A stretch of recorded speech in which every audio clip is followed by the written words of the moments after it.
Hello YouTubers out there, this is Jerry Sutterby at the Movies. So today we're talking about the Mandela Effect with regards to Interview with the Vampire. Now, this is going to be a rather brief video, so I think most of you out there would know what the Mandela Effect is. It's about basically the idea that there have been subtle changes to various films, books, TV shows throughout the years that were never there before. Case in point with Jaws. Okay, Chief Brody doesn't say, we're going to need a bigger boat. He says, you're going to need a bigger boat. That's a video for a future time. Also, Field of Dreams came up. If you build it, he will come. I remember that a little bit differently, of course. If you build it, they will come. Okay, this is kind of what the Mandela Effect is, in reference to Nelson Mandela, who some people believe actually died back in the 1980s, as opposed to most recently a few years ago. So that's where the name comes from. So who knows how these changes have come about, or these changes were ever there in the first place.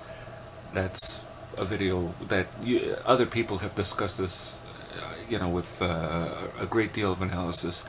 I'm not necessarily here to do that today, but I will talk about Interview with the Vampire. Now, as you can see, this is a DVD that I've purchased a long time ago, and it clearly says Interview with the Vampire. That doesn't necessarily prove anything. For those of you out there who would say, well, it was always Interview with a Vampire. That's an interesting point. Well, in light of that, this book is a movie review book that I wrote several years back. Obviously, it's 1992, 93, 94 movies. Movie review book. And they are reviews I wrote back then. This is not something I did recently. It's reviews I written back then. So, I did find that I wrote a review for Interview with the Vampire. So what I did was I took out newspaper clippings from that period. And in this case it was the Santa Fe, New Mexican, because I lived in Santa Fe, New Mexico at the time. And I would put the newspaper clipping on the page with a written review next to it. So as you can see, this is an original 1994 newspaper clipping.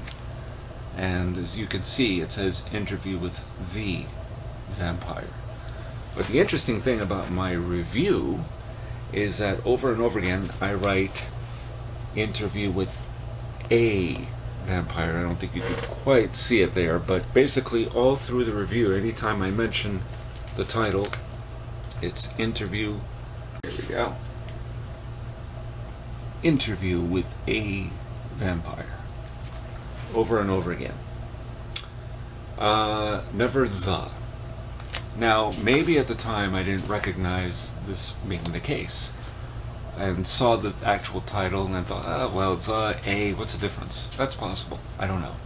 But that's an original newspaper clipping from 1994. Okay, that's what you saw there. That's an original. So, and the review was written back then.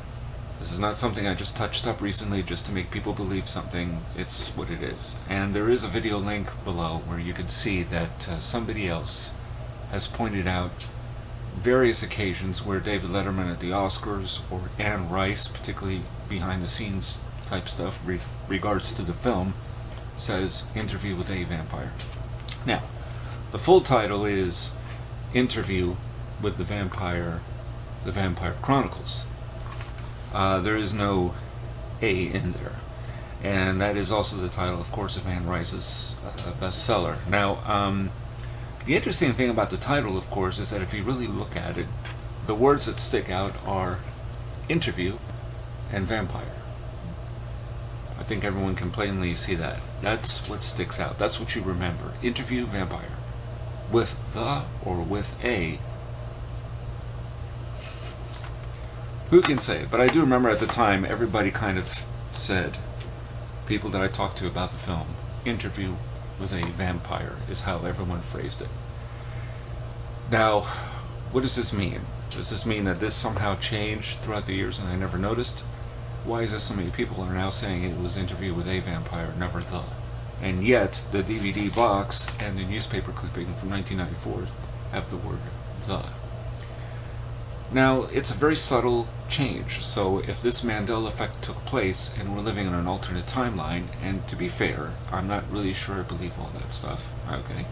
Which is why I will do videos on other types of situations with regards to films to see what really changed, or what didn't change, or what we thought may or may not have changed. It's an interesting thing. And it's a fascinating subject because it makes me wonder also about, it jogs my memory. Well, what do I remember? So, I don't know. What do you all think? Because is there anything out there that shows evidence contrary to Interview with the Vampire with a letter A in it?